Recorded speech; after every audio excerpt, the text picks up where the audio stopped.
Oh iya Wak. Iya pula. Apa cerita? Sehat kan Wak? Sehat Wak ya kan. Kangen kalian kan sama aku? Iya. Jijik pula kalian nih. Wak, khusus di hari Jumat ini Wak, ya pula datang buat ceritakan sedikit tentang aneka ragam cerita kota ya Wak. Biar kita saling kenal ya kan Wak, kita saling menyayangi.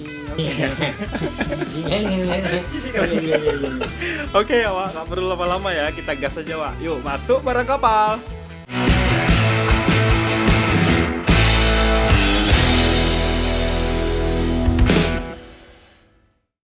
Wak, aku yakin kalian mungkin gak asing dengan nama Tangerang ya kan Wak.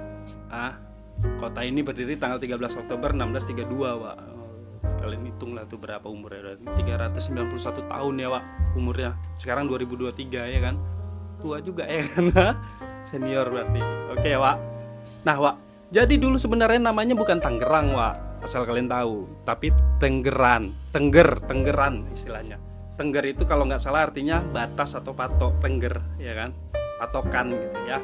Jadi Wak, waktu itu ada tugu Wak di Kampung Gerendeng dekat Kali Cisadane yang memisahkan antara pemerintahan Kesultanan Banten dengan perusahaan Belanda yang bernama VOC waktu itu Wak. Ingat kalian, VOC itu perusahaan ya. Ingat. Ini ada titipan perusahaan nih Wak. Nih, Siapa? ini UMKM Wak. Produk UMKM Wak. Ngeri. Apa nih? Nah, tolong dikenalkan dulu Wak, produk UMKM Wak. Oh, iya pula. Coba lihat dulu dikit. King Cafe Wak. Oke, siap. Jadi gini Wak. Kami ya pula di setiap hari Jumat ini punya campaign baru Wak, namanya #dukung UMKM. Jadi kami membantu mempromosikan semua produk-produk UMKM se-Indonesia. Ya. Nah, kalian yang berminat produknya kami promosikan nih di setiap tayangan cerita kota, pastinya di hari Jumat ya kan Wak. DM kami aja. Nih di sini DM-nya ya Wak ya. Oke ya.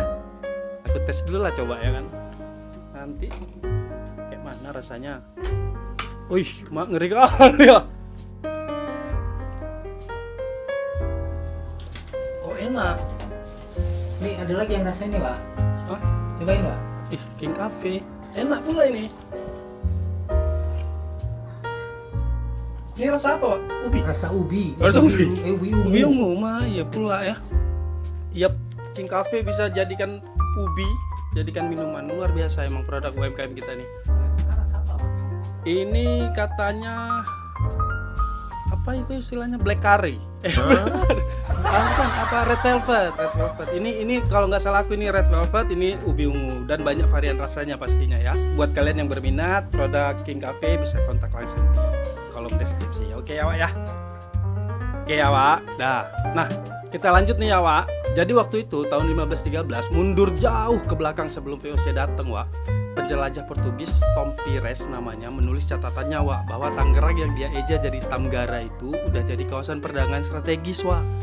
Ada salah satu perdagangan strategis pelabuhan penting untuk kerajaan Cunda, Calapa sama Bantam. Yang pusatnya ada di jalur Sungai Cisadane yang waktu itu disebut Cigede. Pening kalian kan? Pening kan? Nah gitulah ceritanya. Jadi ada Cunda, Kalapa, Bantam, Banten, mungkin gitu ya, Sunda, Kelapa gitu ya. Jadi Wak, Raja Sanghyang Surawisesa yang waktu itu baru naik pangkat, dia gerah lihat banyak kali saudagar dan warganya yang jadi muslim ya kan. Nah lewat tangan Alfonso de Albuquerque dia buat perjanjian atau pedrom Wak. Dipasanglah pedrom itu di pelabuhan Kalapa. Sekarang pedrom itu ada di Museum Fathahillah. Kesana lah kalian jalan-jalan coba kalau mau lihat. Gak percaya kalian kesana lah ke Museum Fathahillah ke Jakarta ya kan. Jangan ke Monas sama Gajah Mada ya kerja kalian kalau ke Jakarta. Gajah Mada ada apa Wak? Monumen juga. Ada monumen. Iya pula. Ya itu yang paham aja ya kan. Tapi kabarnya dia masuk Islam juga, Prabu Surawisesa ini Wak, yang tadinya menentang ya kan, dapat hidayah juga akhirnya ya. Oke Wak, terus ya. Nah, waktu itu terjadilah invasi besar-besaran kerajaan Cirebon Wak. Jadi setahun sebelum Sunda Kelapa ditaklukkan sama Fathahillah Wak, rupanya kerajaan vassal Banten di daerah Banten Girang dipimpin sama Prabu Pucuk Umun namanya, udah takluk duluan Wak di tangan Maulana Hasanuddin, anak pertama Syekh Syarif Hidayatullah, penguasa Cirebon waktu itu Wak. Nggak asing kan namanya kalian kan? Syekh Syarif Hidayatullah, penguasa Cirebon. Ada yang di kakeknya Ratu Kalinyamat ya, ingatlah. Berarti kan seluruh wilayah kerajaan Sunda jatuh ke tangan kerajaan Cirebon lah ya kan. Menanglah ceritanya Cirebon waktu itu Wak. Jadi boleh dibilang Sunda dan Cirebon itu dikuasai sama Cirebon. Oke ya. Nah, di tahun 1526 ibu kota kerajaan Banten yang tadinya di wilayah Banten Girang, Wak, dipindahkan ke wilayah pesisir nih, Wak, sama Maulana Hasanuddin. Semakin ke pesisir makin banyak pemburu rempah-rempah datang ya kan, Wak, makin dekat ya kan. Tahu sendirilah kalian zaman itu kita jadi pusat rempah-rempah dunia ya kan, Wak.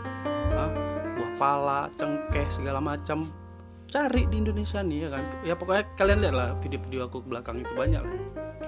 Nah, jadi pusat perdagangan internasional juga ceritanya, Wak. Tenggeran ya, belum berubah ya namanya. Jadi lebih 20 tahun Tenggeran itu masuk ke pemerintahan Cirebon, Wak.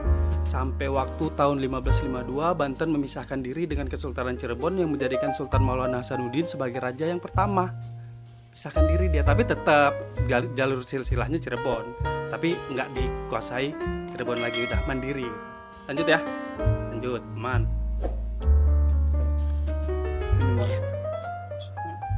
King Cafe, ya, UMKM, Wak, ya. Enak-enak produk UMKM kita nih ya, betul. Kenapa harus produk luar yang kita maju? UMKM kita enak-enak kok. Tapi yang jelas izinnya aman ya, Pak ya? Oh, jelas lah. Pasti semuanya udah diperhitungkan sama produsennya. Oke, nggak usah ragu kalian. Oke, Pak. Lebih 1 abad Tenggeran ini menjadi pusat perdagangan internasional, Pak. Ada orang Prancis, Spanyol, Arab, ya macam-macam lah pokoknya di situ. Maju kali pokoknya. Bangun ini, bangun itu, uang banyak, fasilitas lengkap.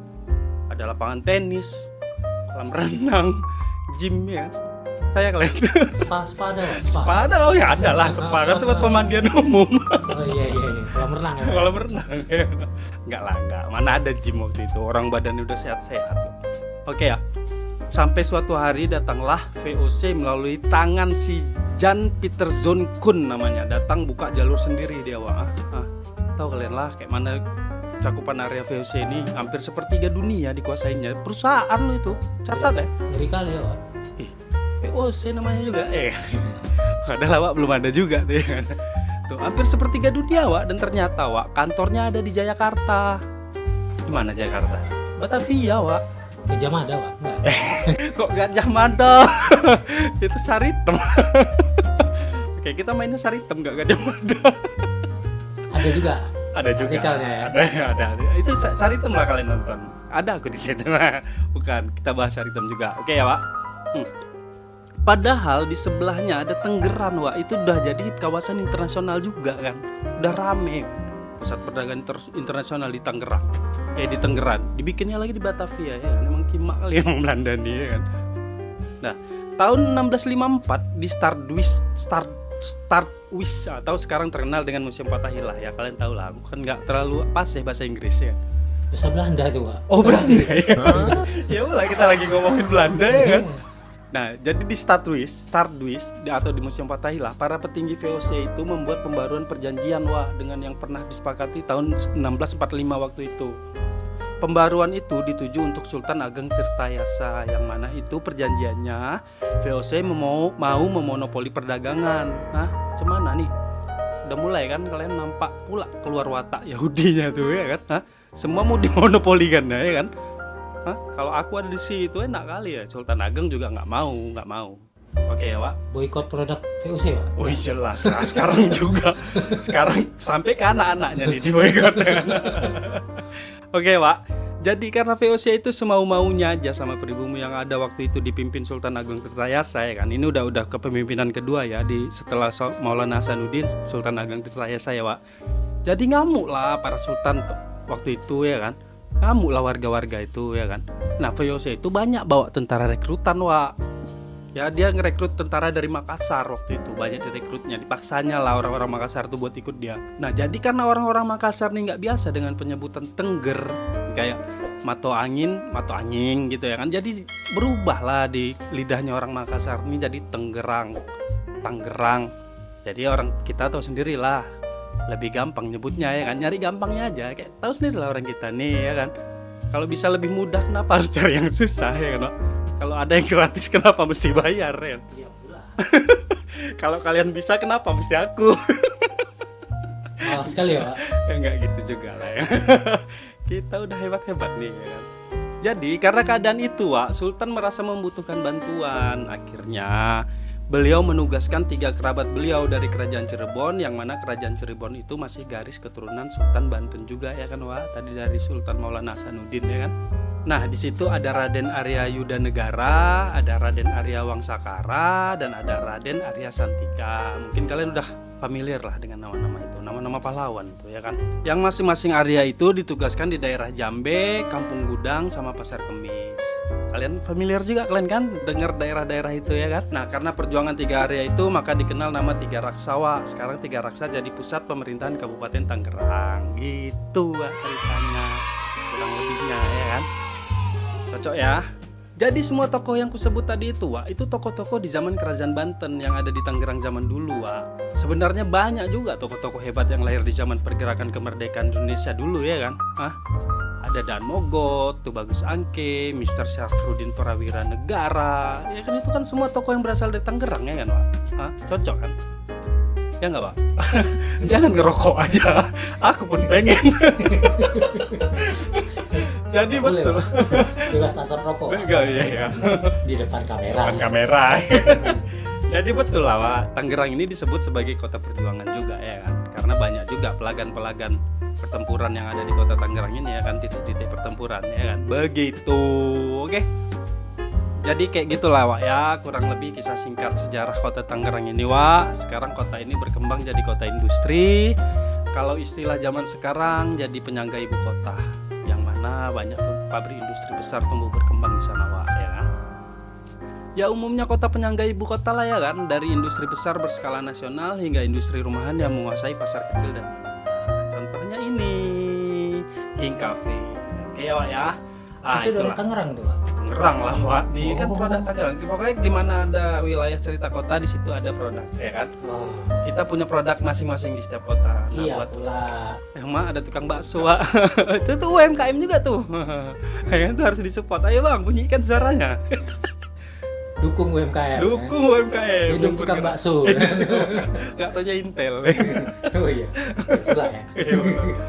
Jadi gitulah Wak ya, kurang lebih cerita kota hari ini. Buat kalian yang punya tambahan informasi mengenai kota ini, silahkan tulis di kolom komentar ya Wak. Kita diskusi di sana sama-sama. Dan begitu juga buat kalian yang pengen kota kalian diangkat dalam segmen cerita kota di channel ini, kirim DM ke Instagram kita Wak.